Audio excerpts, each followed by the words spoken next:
Vriende, wat 'n voorreg om vanmôre weer saam met u te kan wees. Kom ons doen 'n kort gebed saam, dan vra ons die seën van die Here oor hierdie geleentheid en dan gaan ons aan met hierdie baie belangrike reeksie wat handel oor Hervormingsdag. Waaroor gaan dit en hoe is dit van toepassing op die kerk van die Here Jesus vandag? Hemelvader, baie dankie vir 'n nuwe dag en dankie vir 'n nuwe geleentheid om rondom u woord stil te word. Dankie dat ons uit die kerkgeskiedenis kan leer, want u sê vir ons, gedenk julle voorgangers. En as ons terugkyk in die kerkgeskiedenis, dan sien hoe ons manne, Here, wat opgestaan het vir u waarheid, wat selfs hulle lewe geoffer het vir u waarheid, sodat ons die woord in ons midde kan hê, sodat ons dan ook, Here, uit die vrug van hulle arbeid kan lewe en Christus kan leer ken. Mag u genade gee, dat ons hierdie groot waarhede kan raak sien, dat ons u sal verheerlik, Here, in die dankbaarheid wat ons teenoor ons voorgangers betoon, en Here, dat ons ook sal groei in die kennis en genade van ons Here Jesus, soos geopenbaar vanuit die woord. Seën ons samesyn en word verheerlik in ons midde. Amen. Nou vriende, wat 'n voorreg om vanmôre weer vir u Hebreërs 13:7 te kan lees. Daar staan, gedenk julle voorgangers wat die woord van God aan julle verkondig het, aanskou die uiteinde van hulle lewenswandel en volg hulle geloof na. Ek het vir u gesê dat ons is in die hervormingstydperk. 31 Oktober is Hervormingsdag en van daar af vier ons dan ook Hervormingsdag en dan die gebeure rondom dit, waar Martin Luther dan weggebreek het van die Romeinse kerk. Ek het vir u gesê, vriende, dat die Romeinse kerk die woord eintlik half toegesluit het, vasgehou het, sodat die normale man op straat dit nie kon lees nie, dit nie kon verklaar en verstaan nie, en Martin Luther het tot bekering gekom as Rooms-Katolieke priester, en hy het dan ook hierdie beweging teweeggebring, wat bekend staan as die reformatie of dan hervorming, en sien ons ook hoe die protestantse kerke gebore is, en dan ook hoe hierdie 5 solas ontstaan het, waaroor ons tans praat. Ons het alreeds gepraat oor sola scriptura, die woord alleen. Ek het vir u gister gesê, daar's net 2 tradisies in die kerk van die Here Jesus. Dis aan die een kant die Pinksterbeweging, aan die ander kant die gereformeerde beweging. Nou weet ons, daar is hier en daar onderafdelings van hierdie 2 groepe, maar ons kan vir u met sekerheid sê, dat as jy in hierdie môre uit die gereformeerde tradisie kom, dan is jy ook deel van hierdie protestantisme, deel van Hervormingsdag, deel, en jy kan dit terugvoer tot by die apostels en die vroeë kerkvaders, en dan ook manne soos Augustinus, manne soos Martin Luther, Johannes Calvin, en ons kan so deur die geskiedenis 'n lyn trek tot waar ons onsself vandag bevind. Dis manne wat die woord van die Here hoog geag het, bo enige leerstelling geag het, die woord van God as suiwer gesien het. En ons gaan vanmôre dan kyk na die tweede sola, en ons sien dit is die gedagte van sola fide. Nou wat beteken die gedagte van sola fide? Ek het vir u gesê, sola is die Latynse woord vir alleen, en sola fide is geloof alleen. Nou as jy glo dat God se woord die enigste gesag is, dan sien jy ook uit God se woord dat geloof in die Here Jesus Christus die enigste manier is waardeur jy gered kan word. Nou vir baie jare het Martin Luther geworstel met geloofsekerheid. Die geskiedenis leer vir ons, hy het gewerk, hy het vloere geskrob, hy het belydenis gedoen, hy het erge skuldgevoelens beleef oor die geringste, maar hy kon net nie vrede vind nie.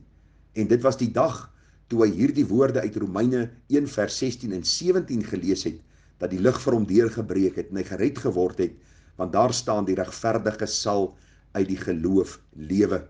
U sien, die Romeinse kerk het geleer en leer tot vandag dat geloof en werke red, en nie net geloof alleen nie.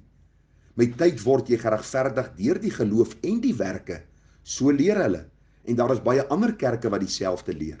Maar u sien, as ons bly by sola scriptura, dan moet ons uitkom by sola fide, dat ons deur die woord leer, dat ons net gered kan word deur die geloof, en geen werke van my kant nie. Jy moet onthou, ek word as slaaf van sonde gebore. Ons is dood in ons sonde en misdade. Ons het geen aptyd vir die waarheid van God se woord nie. Ons beste werke, sê die Bybel, is 'n verwerplike kleed voor die aangesig van die Here. Daarom leer die Bybel vir ons dat ons net deur geloof geregverdig kan word. Nou vriende, hierdie geloof is 'n gawe van God. Dis 'n geskenk wat God ons gee, sodat ons gered kan word. Filippense 1 vers 27 sê vir ons dit baie duidelik. Ek lees vir u. Daar staan, alleenlik gedra julle waardig die evangelie van Christus, sodat, of ek kom en julle sien dan wel, of ek afwesig is, ek van julle omstandighede kan hoor, dat julle in een gees vas staan en, een van siel, saamstry vir die geloof van die evangelie, en dat julle jul in geen opsig laat afskrik deur die teestanders nie.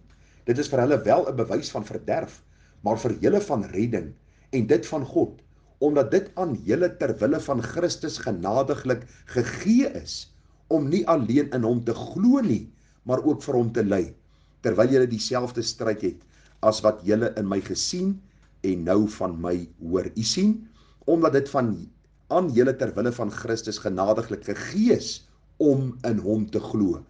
Wanneer ons kyk na geloof alleen, dan sien ons dat geloof 'n geskenk van God aan die verlore sondaar is, waardeur sy geestelike oë geopen word, hy sy sondige toestand raak sien, hy besef daar is geen redding in homself nie, maar buite homself in die verlosser Jesus Christus. Die Bybel leer vir ons baie duidelik in Romeine 4 vers 3, gaan oor Abraham, die man wat dan ook deur die geloof geregverdig is. Die Bybel sê, wat sê die skrif? Abraham het in God geglo en dit is hom tot geregtigheid gereken. Dit is baie duidelik, vriende, dat hierdie saak so vas staan, dat ons deur die geloof geregverdig word. Geen werke van die wet kan ons voor God regverdig verklaar nie.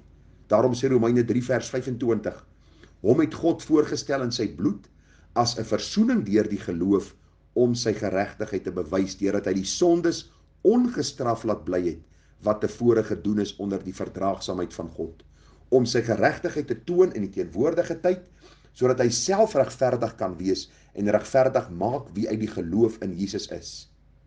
Waar is dan die roem? Dit is uitgesluit. Deur watter wet? Van die werke? Nee, maar deur die wet van die geloof. Ons neem dus aan dat die mens geregverdig word deur die geloof, sonder die werke van die wet. Luister, jy kan nie geloof uit jouself opwek nie. Dis deur die lees van die woord, deur die prediking van die woord, dat God die Heilige Gees jou geestelike hart verlig, dat jy die waarheid van die woord verstaan, hy wek geloof in jou hart op, dat jy die verlosser Jesus Christus deur die blaaie van die Bybel kan aanskou, en dan kan uitroep, o Here, wees my sondaar genadig. Wat baie interessant is van Martin Luther, en hoe hy sy lewe geleef het, dan sien ons dat die gedagte van geloof vir hom van so kardinale belang was, dat hy enige persoon wat hierdie saak probeer bevraagteken het en werke wou vermeng het met geloof, eintlik teëgestaan het. Was Martin Luther 'n perfekte man? Verseker nie. Daar is geen perfekte mens op aarde behalwe die Here Jesus Christus wat geleef het en wat 'n volmaakte dood gesterf het nie. Hierdie man Martin Luther was maar net 'n man wat God gebruik het, wat God vir 'n bepaalde tyd gebruik het, om dan die kerk uit hierdie duisternis van werke te bring na die geloof in die Here Jesus Christus. Hulle sê van Martin Luther se dood, dat 3:00 die oggend, op Februarie die 18de, 1546, was sy laaste woorde gewees. We are beggars. This is true. God is free, utterly free, in His grace, and we are beggars. We are prayers. That is how we live, and that is how we study, so that God gets the glory, and we get the grace. U sien, die hele gedagte is aan die einde van sy lewe, toe besef hy net, dat hierdie genade van God is 'n vrye guns wat hy ons gee. Dis nie iets wat ons kan afpers by hom nie. Dis nie iets waarop ons kan aanspraak maak nie. Dis nie 'n vinger wat ons in God se gesig kan swaai en vir hom sê, jou seun het gesterf en nou skuld jy my redding nie. Hy is baie duidelik dat sola fide beteken, deur geloof alleen word ons gered. Ons kyk weg van onsself na die Heiland en Verlosser Jesus Christus en kan ons sê, blye versekering, Jesus is myn. O wat 'n vreugde, heerlik en rein. Wedergebore, rein deur sy bloed, smaak ek sy vrede in my gemoed. Hierdie pragtige haleluja lied som dit so mooi op, wanneer die koortjie sê, dit is my roemtaal, dit is my lied. Lof wat ek Jesus ewig sal bied. Dit is my roemtaal, dit is my lied. Lof wat ek Jesus ewig sal bied. Ek vra jou, is jy deur die geloof geregverdig? Kan jy in hierdie oggend sê, werklik ek weet, geloof alleen, want vanuit die skrif alleen het ek my sonde gesien, vanuit die skrif alleen is ek oortuig van my sondige toestand, vanuit die skrif het ek gesien, ek kan myself nie red nie, dat Jesus die redder is, en deur die geloof het ek uitgeroep, o God, wees my sondaar genadig, en ek kan sê, blye versekering, omdat ek deur die geloof geregverdig is, in die verlossing van Jesus Christus. Mag die Here genade gee, dat u ook hierdie kosbare waarheid sal sien van sola fide, geloof alleen en u daarin verbly, dat u deur die geloof geregverdig is, wat 'n vrye gawe van God is. Seën vir u, mooi dagie verder, tada.